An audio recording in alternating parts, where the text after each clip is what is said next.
And that is quite relevant when, as yourselves, as maybe homeowners, property investors, you're sort of wondering about this whole tax debate, etc. at the moment, and exactly what will be the impact on the housing market of probably removing the depreciation allowances for buildings, etc.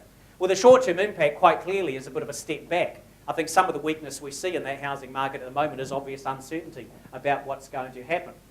But as each month goes by, we need more and more houses, and that is the underlying fundamental that economists like myself look at. And it says to me, to whatever extent we get some downward pressure on prices at the moment, which is still not very much, it's going to be recouped and more over 2011, as people realise we simply do not have enough accommodation left in New Zealand.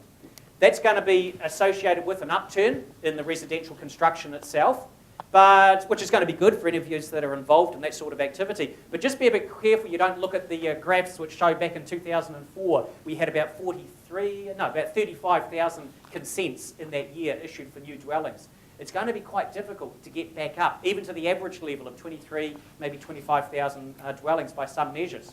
Number one, the skilled workforce. Sloshing around. Yes, there are tradespeople sloshing around, willing to do your rewiring, your repiling and all this sort of thing at the moment. But there's a boom in this Australian economy. And their infrastructure sector, their own house building recovery, the mining, the minerals. I can't help but think that as our net migration flow eases off from later this year, a disproportionate portion of the people who leave our shores will in fact be skilled tradespeople going across the ditch. And I say that partly because we haven't had our net migration inflow go from 3,500 in late 08 to 23,000 now, because more people have come in. The post 9/11 expat and foreigner situation, actually those numbers of people coming in have dropped about 1% in the past year. What's happened is that there's been about a 27% decline in us leaving, and that has sort of temporary stamped all over it. And at some point we are going to sort of hop on out there. And like I say, I think a lot of the skilled people are going to leave. So one implication here, I'll start to draw a few implications now. One is that if you are wanting to get a building put up, if you're wanting to get some extensions done to your house, the thing I've been saying for at least 12 months now is take advantage of this environment to get it done. Because I think in 12 to 18 months' time, we're going to be back into that shortage of skilled tradesperson problem again. But that'll limit the housing construction upturn. Secondly, of course, the finance companies used to be key providers of money, finance for subdivision developments.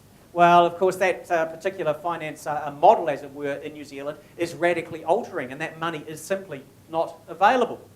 And then there's a third element that makes it even worse. Now, maybe when you read the paper and you see something that says the depreciation allowances maybe will disappear for property investors. So your first thought is that means the return to investors is less. The investors, yes, back away from the property market, and so maybe the prices pull back and some first home buyers can get in, and that process is underway. The job of us economists is to look beyond that to sort of what happens next. And what happens next is that fewer investors sign up to build new houses as well. And there's actually a wave of this going around the country at the moment, where Housing New Zealand will be contracting with investors to build, to own the properties, lease-back arrangements for 10 years, etc. They're pulling out of these deals. The construction of new properties is going to take actually a bit of a downward push because the return on building them and renting them out is less than would otherwise be the case.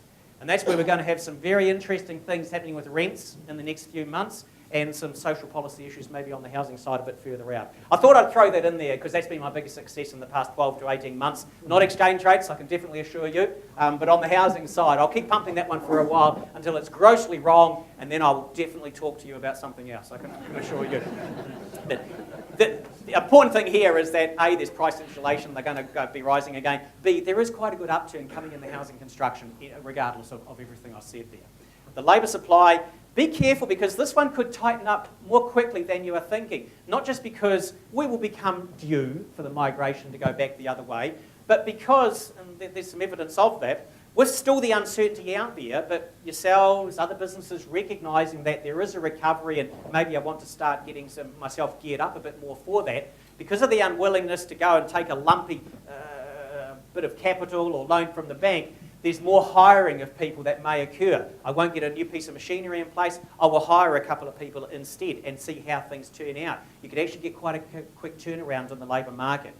So the implication of that is that I think you should be out there actively looking for some good staff. You should definitely by now have already done the rejigging of your existing staff. You think about the unfortunate dope smokers you hired 4 years ago, and when the unemployment rate was on its way down to 3.5%, you should already have walked into the tea room and told them surf was up, so they disappear, they don't come back, and you have got on board some new people. That should have already happened. You should now be looking to find some other extra good people out there, because that situation could turn around a bit in the future. In terms of financing costs, of course, the interest rate side, we saw the Reserve Bank last week decide to leave their cash rate unchanged at 2.5%. We still expect they're going to be increasing that interest rate from the middle of this year, not because they really need to slow the economy. Very few people see inflation out there. I mean, the GST increase, assuming it comes along, could push our inflation rate towards 4.5%, 5%, calendar year. Okay, a temporary thing there. But in terms of shortage of resources, they'll come along a bit later. But for the moment, there's really no great sign of inflation. What the Reserve Bank will be looking to do is to get away a level of interest rate that was put in place in case there was going to be a Great Depression. That is not there. Now they pretty much need to build up reserves, as it were, just in case something bad does hit the fan again somewhere down the track. It's like you're flying a kite in a paddock, the wind dropped a bit there for a while, you want to keep the kite in the air, so you're walking rapidly backwards, generating your own wind, as it were, to keep the kite in the air so the children are happy, the thing's staying up there. Now the wind is blowing a bit, and you need to build up some reserves for the next time the wind is going to drop down.